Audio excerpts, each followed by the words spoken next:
Hi friends, இந்த வீடியோலேருந்து நம்ம என்ன பார்க்க போகிறோம் அப்படின்னு கேட்டிங்கன்னா, நம்ம ராயன் திரைப்படம் உலக அளவில் 2 நாட்களில் செய்த வசூல் தான் நம்ம பார்க்க போகிறோம். கிட்டத்தட்ட இத்தனை கோடி கலெக்ட் பண்ணியிருக்கா அப்படின்றது தனுஷ் ஃபேன்ஸ்லாம் செம்ம சந்தோஷத்தில் இருக்காங்க.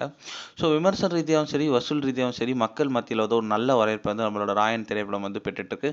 இது நம்ம தனுஷோட 50வது திரைப்படம் அப்படின்றனால ரசிகர்களுக்கு ட்ரீட் வைக்கிற மாதிரி நம்ம தனுஷே அந்த திரைப்படத்தை இயக்கி அவரே லீடாக நடிச்சிருக்காரு. இந்த திரைப்படம் ரசிகர்கள் மத்தியில் ஒரு கலவையான விமர்சனத்தை பெற்றுட்டு.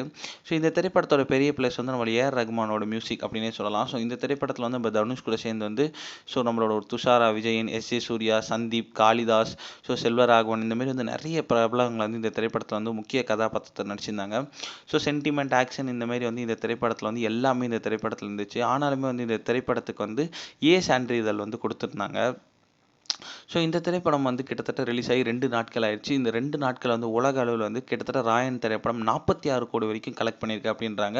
இது one of the best collection அப்படின்னே சொல்லலாம். இதனாலே தனுஷ் ஃபேன்ஸ் எல்லாருமே செம்ம சந்தோஷத்தில் இருக்காங்க.